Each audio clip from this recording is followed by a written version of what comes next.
até sobre essa questão dos nossos convidados, né?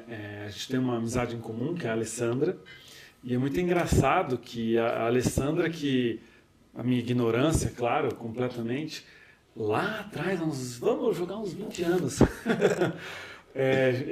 A Alessandra é nossa amiga em comum, e ela me chamou para uma apresentação no Teatro Guaíra. E na época eu namorava uma das amigas dela. E eu chamava ela de polaca. E um dia eu chamei a Alessandra de polaca. E ela, respeitosamente, ficou tranquila, sabe? Mas me chamou num canto, que eu achei muito legal da parte dela, assim, porque, pô, eu tinha o quê? Uns 17 anos, sei lá, 15, 17 anos. E ela me chamar num canto ali pra falar, Renan, tem uma situação que eu acho que você não sabe, mas, não pode chamar o ucraniano de polaco. E eu caminho ali, mas como assim não pode? É tudo polaco. Aí ela, não é polaco, não, polaco é da Polônia. Tá? E ela me explicou um pouquinho. E ali, eu já tive esse primeiro contato com esse imaginário, porque a gente do Brasil, às vezes, vê, assim, o biotipo da... É tudo polaco. Mas não é, tem algo por trás. E ela, claro, ela levou na brincadeira e tal, mas depois, num canto, ela me explicou o porquê que ela não gostava, né? E eu achei isso muito interessante, né? Então, um abraço, Alessandra. Beijo pra você. Desculpa. Não, e ela foi bem... muitas pessoas não têm toda essa educação que ela tem para corrigir. Conte um pouquinho já, né, para começar dessa parte, assim, nossa brasileira. É parte da história, né? Hoje a Polônia é uma das maiores parceiras da Ucrânia, especialmente nessa situação que a Ucrânia vive atualmente. Mas, historicamente, são países vizinhos, a Ucrânia, a Rússia, a Polônia, né? Sempre há a história da disputa de terra, disputas culturais entre os povos muito próximos. São povos irmãos, são todos eslavos, os poloneses eslavos ocidentais, os ucranianos eslavos orientais, mas todo mundo eslavo. E há uma similaridade, eu sempre comparo muito com brasileiro e argentino. No fundo, é tudo muito parecido, é tudo muito igual, compartilham de muita coisa, né? Muita coisa em comum. Mas há questões históricas, né? Uma época que aquele povo dominou aquele, uma época que um pedaço da Ucrânia foi Polônia, uma cidade que está na Ucrânia hoje, mas que foi construída por poloneses. Então há sempre essa rusga. E entre todos os povos eslavos, e principalmente entre poloneses e ucranianos, por questões históricas de domínio, sempre houve a necessidade de se autoafirmar como povo. Então, os ucranianos precisam dizer que eles são os ucranianos, os poloneses, por muitos anos, precisaram dizer que eles são poloneses, para que o mundo entendesse que eles, de fato, existiam, né? Tanto Ucrânia quanto Polônia passaram boa parte de sua história sob domínio de outros povos. Então, sempre houve uma necessidade de se reafirmar a nacionalidade, se reafirmar como povo, dizer, olha, a gente está aqui, é diferente. Então, tem essa necessidade. Mas historicamente, por exemplo, os ucranianos e os poloneses acabaram, como imigrantes que vieram para o Brasil, eles acabaram indo para os mesmos lugares, né? Curitiba tem uma das maiores comunidades polonesas fora da Polônia e tem uma das maiores comunidades ucranianas fora da Ucrânia. A cidade da minha família, metade da cidade era formada por ucranianos, a outra metade por poloneses. E hoje em dia todo mundo já tem um lado polonês, um lado ucraniano.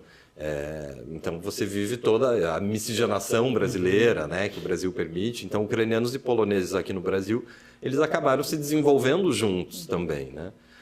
Então tem o lado da rusga, da necessidade de se afirmar, mas também tem o lado da parceria entre as comunidades. Muito interessante, né? Porque o Brasil, a nossa cultura, nessa mescla, acaba influenciando também do pessoal que veio de fora, né? Que acaba tendo essa miscigenação, essa mistura e não tem essa separação talvez tão forte, né, como ela. É interessante, por exemplo, no Canadá, a comunidade ucraniana do Canadá ela é muito isolada, não só a ucraniana, todas as comunidades de imigrantes, né? Eles formam quase que guetos. Então, por exemplo, a comunidade ucraniana, a comunidade polonesa, eles são muito fechados, são comunidades fechadas dentro do todo da sociedade. Então, ucranianos descendentes de ucranianos, claro, tendem a casar com descendentes de ucranianos, por exemplo, a conviver naquilo. E aqui no Brasil, não, né? O Brasil permitiu essa miscigenação incrível dos povos. Então, aqui a gente não tem essa história do gueto, apesar das comunidades existirem, mas você tem muitas pessoas participando, por exemplo, da comunidade ucraniana, que tem, sei lá, uma avó materna descendente de ucranianos. O resto da família, ninguém mais é. Eu mesmo, quando eu olho para minha família, os meus primos, Eu sou, de todos os netos, eu sou o único que é dos dois lados ucraniano, mas os meus primos, nenhum é dos dois lados ucraniano. E isso acontece, eu acho que o Brasil permitiu isso, né? A gente tem gente participando da comunidade ucraniana que, sei lá, o pai é descendente de ucraniano, a mãe de japoneses. Sim. Né? Então você tem toda essa miscigenação que eu acho muito bacana para o Brasil, porque enriquece a cultura, tanto dos ucranianos do Brasil, quanto a própria cultura brasileira. Tem um pouco, acho que, da abertura do brasileiro, né? De ser um pouco mais caloroso, assim, e receptivo também. A gente então, tem por mais menos que seja essa... uma outra cultura, o brasileiro até se interessa. Como que é essa cultura? Isso. Vamos falar um pouquinho, né? A gente vê as comunidades um pouquinho fechadas, mas o brasileiro vai ali. E, sim, sempre dá um jeitinho, aqui. sempre dá um jeito de entrar. Eu vou participar dessa festa, então. Bem isso. E isso é muito engraçado, porque não envolve só o ato de alguns costumes, mas em todo momento, por exemplo, a culinária. A culinária brasileira, ela pega o que já tem e ela mistura tudo, ela faz...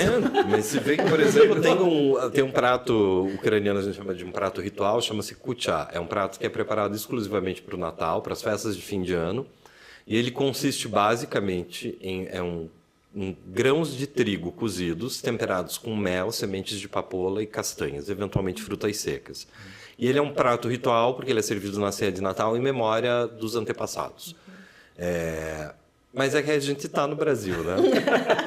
Então, aqui o kucha hoje, quando você vai às casas de ucranianos, então ele já é diferente. Esse prato, por exemplo, na Ucrânia é servido quente, está no inverno, né? O Natal é no inverno. Mas aqui é verão, então já começa que aqui a tendência é que ele seja servido gelado já. Sim.